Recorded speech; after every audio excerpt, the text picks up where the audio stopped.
Hello everyone, welcome back to another video. So today I'm going to talk about Arifureta. It's a new anime that's been out. It just barely come out. We're 2 episodes in, and dude, let me tell you, it already sucks. It's just so bad. Both it's an anime and it's a adaptation of a manga. So this video is going to be split into like 2 parts. I'm going to be judging the anime as an anime, and then I'm going to be judging it as an adaptation from the manga. So first off, episode 1, first thing we see is a big fat no on my part. It starts off with a flashback. And if you haven't seen the anime, the first 2 episodes, please go watch that before you come in here, because depending, I can't show you anything because I don't have the licenses to these anime or the ways or means to record it. So as I said, big fat nope in the beginning. It starts off as a flashback, and we know it's a flashback because the background is not coherent, it's not well defined, and the images we're seeing are kind of transparent, again not well defined, and that's how we know it's a flashback. That's over, we get a flashback. And it's stupid because you can't start off your anime with a flashback. What are flashbacks used for? They're used for to give context to something. But we don't know what that something is. Like, who are we looking for? Who are we watching? Like, there's so many characters in this flashback that we don't know who we're looking out for. Okay, that's why the flashback right in the beginning is so bad. Alright, and then we go into the, what's it called? The opening. Okay, opening passes by, that's fine. And then we are thrown straight into it. The dude wakes up, he's like, where am I? Am I dead? Okay, that's cool enough, but who are you? We don't know who you are. Like, why should we care about you? We don't know who you are. And then, how did he get here, dude? Like, we don't know. I mean, we saw a little flashback. Maybe we have a little bit of idea, but we don't know. And let's see. I think how it should have started as... I think it should have started him as being almost dead and saying, am I dying? And then he blacks out. And then we get this whole exposition of the flashback. So, from the beginning, right? And then he wakes up and he's like, oh, it wasn't a dream. I'm still here, but I'm still alive. So I'm going to stay alive. That's how I think it should have started. And then that way we would have connected with the character a little bit more. But as it is now, he was just thrown into it. And we don't know who he is. We don't know why he's here. We don't know how this happened. So we don't care about him. We can't relate to this character at the moment. So we're 7 minutes in. Skip a little bit. 7 minutes in, and we finally get who he is. Like, are you serious, dude? 7 minutes in, and we finally know who he is. His name is... It shows on the screen, like, very quickly.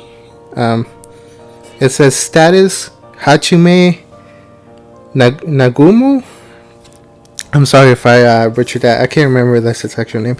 And his skill is transmute. Okay, so what a transmute does. Okay, I think most of us know from watching other animes. But how about people that don't know what transmute does or what it is? Like, how are we supposed to know? And then it shows a little kind of like montage of him saying that he can't fight. So he's studying the archives in the library. But why can't he fight? You know, what makes him weaker than the others? We don't know. Like, what's his difference between him and everybody else? And why is everybody bullying him? They're all classmates. We should be helping out each other, not bullying him. Like, okay, I guess we get that, but we don't know why that's happening. We don't know the motivations of the classmates and why they're doing this. So that makes it super bad. We can't relate to the character. And then... we're 8 minutes in, and we've shown just a bunch of characters, like all his classmates, this like buff guy that's leading them. But who are they? Who are they? Again, we don't know. I know we know they're his classmates because of the way that they interact with him, the way that they're leading, so on and so forth. But who are they? Like, we can't relate, we can't connect. Again, we don't know who they are. We don't know any names. We don't know who the popular guy is. We don't know who the bad guy is. We don't know who the clown is. Okay? We don't know any of these characters. So moving on. We get shown the flashback from the opening, from the very beginning. But this time it's an actual storyline, which is, again, stupid. Flashbacks are there to give context. If you're going to show us how he got there eventually through storyline, why show us the flashback in the beginning? That there's absolutely no sense to do that. So he gets betrayed by his classmates, but what did he do? Like, I mean, he didn't do anything wrong that we've seen, but maybe he did something in the past that made his classmates betray him, or I don't know, someone did something to him and he gets bullied, but we don't know. Why did he get betrayed? So we can't, again, connect with the character. We just know he didn't do anything. It's not fair. He didn't do anything, but maybe he did. Again, can't connect. So we finally see another flashback. So we have a flashback in the flashback, and it's just absolutely annoying. You can't do that. Stop doing flashbacks, dude. I can't stress this enough. You cannot show us a flashback inside of a flashback. Okay? This just makes the story all convoluted, all complicated. You don't know what comes first unless they tell you. Okay? So we're shown this girl. Her name is Shirasaki, I believe. I don't know her last name. And she cares about him a lot, but we don't know why. He's like, oh, you can't go because otherwise you're going to die and I don't want you to die. But what do you care about him so much? Are you guys boyfriend and girlfriend? No. Are you guys childhood friends? No. Why? We don't know. So again, we can't connect. We can't feel for these characters. Let's see. Anything else? Okay. So we're rounding the finale of the first episode here. The gun. He gets a gun. Okay? And it's so powerful.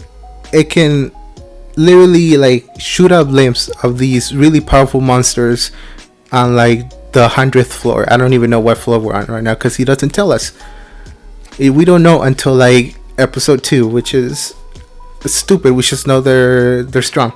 So his gun can shoot up limbs of these super powerful monsters, and it sounds like a toy gun. It sounds like a Nerf gun, dude. You would think that something that can shoot up limbs from a very powerful monster would have a great sound, like a really powerful sound. No, it sounds like a toy gun, Nerf gun. I'm like, are you serious, dude? Come on. That sound effect is so childish, so stupid. And I mean, if he's gonna use his gun all the time and we're gonna hear that sound all the time, it's so dumb. It sounds like somebody brought a bottle to a microphone, popped the cap, and that's what they're using. It's a sound effect for the gun. It's so stupid. So moving on. That's episode 1, dude. And already it's like super bad. We don't know who the character is. We can't relate to him. We can't feel for him. And then episode 2 comes along. It's I'm not gonna talk about episode 2 that much because there's not much to talk about. But we go into episode 2 and we get a flashback of episode 1 of the stuff that happened already. Like, dude, again another flashback of episode 1. You giving me a flashback of a flashback of a flashback. Why so many flashbacks? Just tell me the story in chronological order instead of telling me through flashbacks. It's stupid, it's dumb. I don't like it, dude. That just makes it like 10 times worse. Okay, so that's that. That's the first half I'm gonna talk about. and why this anime sucks. And then I'm gonna talk about the parts where they're trying to adapt it, but they fail because the manga has so much more context, so much epilogue, prologue, whatever, that we can feel for the character that the anime doesn't really show us. Okay, so moving on. Okay, right off the bat in the manga, dude, we start off great. We get exposition, bro. We get who he is. Okay, he tells us his name. He tells us he hates Mondays because the previous day, he was out playing video games till like late at night. So we know he likes video games. You know he doesn't like Mondays. We know his name right off the bat, like in the first 2 sentences. And then we get her, Shirasaki, my bad. We get their status symbols. She's high class, she's a popular girl, and he's low class. He's really down low down there. He's like the nerd, sort of, kind of, that everybody doesn't like. And she talks to him, and that's why everybody hates him. Okay, right off the bat, dude, we know why people don't like him. We know who he is. We know what he likes. And we still don't know why she talks to him. And that's fine. We can get that. We get that later, actually. And that's the only sole reason why everybody hates him. He hasn't done anything, dude. The only reason why people hate him is because she, the popular girl on the top, talks to him, the lowest girl on the group, the lowest guy on the group on the school. And then we get, they get teleported, right? And everything is explained by like the first dude that comes out that's out of this world. He says that they're in a different world called Tortoise. I don't know how to spell that. It's Tortus. And they were summoned to fight demons, and they're basically heroes because they are from another world and they have like greater powers. So right off the bat, they explain everything, dude. They explain why they're there, they explain why they were teleported, and what they're gonna be doing for the rest of the series, right? Amazing. And then we get into the job explanation, and this right here is very, very crucial, and why I didn't like the anime, because it didn't explain it. So in the manga, they explain all the jobs. There's jobs as assassin, hero, mage, samurai, etc., etc. And Nagumo's job is the weakest of them all.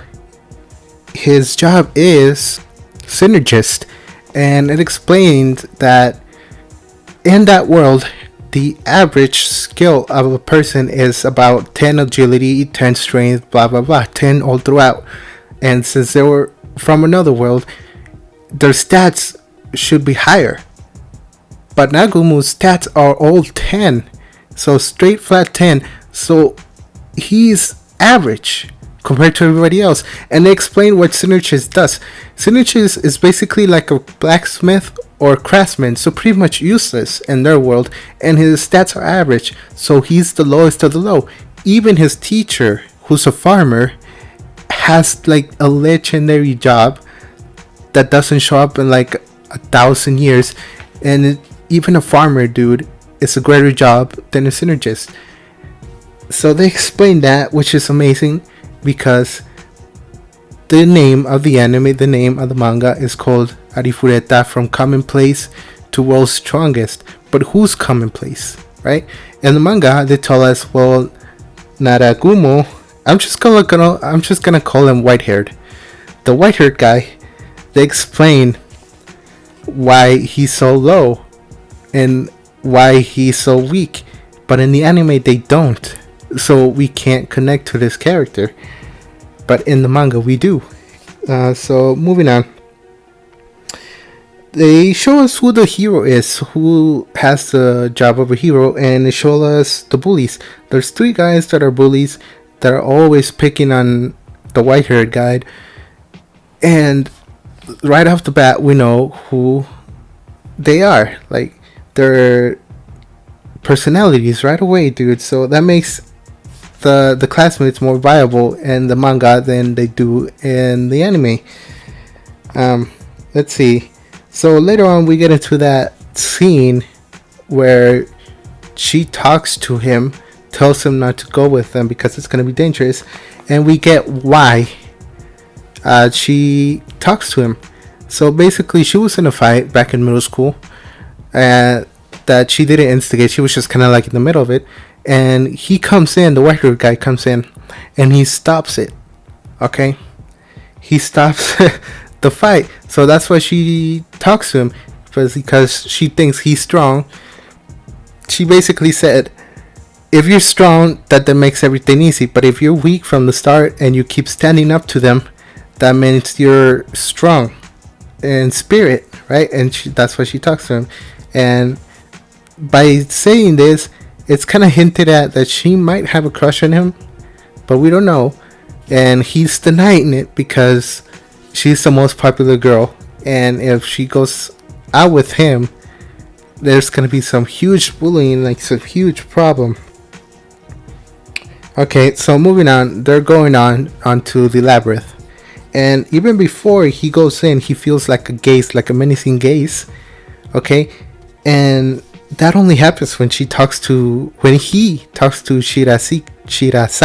My bad, I'm really bad with these names. That only happens when he talks to her. So right, it's like it tells you that somebody's looking at him, that somebody wants to kill him just because he talks to her, even though she starts a conversation, dude. And it's great, it's amazing, and it tells us why he's gonna be betrayed. Okay, right there, dude. Amazing exposition, amazing setup for the manga. In the anime, we don't know who he is, we don't know his motivations, we don't know his classmates, why he was betrayed. But in the manga, dude, amazing exposition, amazing setup right there. And then we go into the scene where he says, where they get teleported to the behemoth, and he says, I got a plan. So he sets out this plan to try to save everybody, and right there, dude, we say that even the hero from the group, he doesn't have a plan. The weakest guy has a plan. Okay, this guy doesn't know how to fight. He barely can do anything. He's always in the background, and he has a plan. That's great. That's amazing. And then let's see. We get there. We get hits betrayed. Pretty much everything that happens in the anime starts happening now. And then in the manga, he defeats way more monsters down there than he does in the anime. So he has way more skills, and it gives us a sense of how much more powerful he became because he defeated all these monsters. In the anime, he defeated like 3 monsters. He defeated, well, actually 4, I think. He defeated the bunny. He defeated the big bear. He defeated the wolves and a lizard, right? But in the manga, he defeated like 5 other monsters, and it just gives him like a sense of why he became more powerful, because he defeated all these monsters that look more powerful. And what I think they should have done in the anime, they should have made it like a little montage of him killing a bunch of monsters, and like on the corner you see skill gained, night vision skill gained, recovery, MP recovery or whatever, right? So that would have given us a sense of how much powerful he became, because in the anime he's powerful, but he only killed like 4 monsters, right? And he's level 17. Okay, he's level 17 and he killed like 4 monsters. And why is he so powerful? Because they're powerful, the monsters that he ate? No, I don't think so.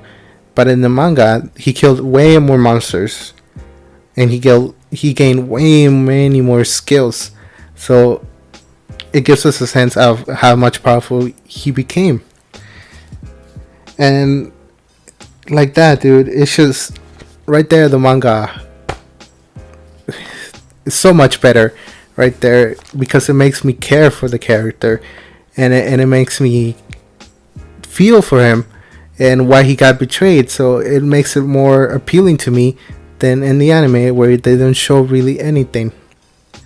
Also, this might be a little spoiler, but it might not. I don't think it's a spoiler. So in the manga, once he goes down there, his classmates become second nature. It's all about him now. Him. We don't see his classmates anymore. We don't see the aftermath. In the anime, we see the aftermath of him falling down. And again, we don't care because we don't know who these characters are. We don't know these classmates, right? In the anime, they show what's the samurai chick, and she's talking about how like, oh, she feels bad for Shirasaki because I guess he liked him and someone betrayed him. She's thinking like maybe someone did betray him. But who is she? We don't know. Dude, we don't know who she is. Why does she care? Like outside of, I don't know, her interacting with Shirasaki, she doesn't interact with Nagumo at all, the white-haired guy. So it's pointless to have this exposition, and the whole time that she's thinking is she's having a flashback of episode 1 of what happened. And it's stupid. And it's like through her eyes, but the only thing they add is her interacting with Shirasaki after he falls down. But that's it. Everything else is pretty much the same from episode 1. And right there, dude, that's why I think the anime Arifureta sucks. And why it's such a bad adaptation.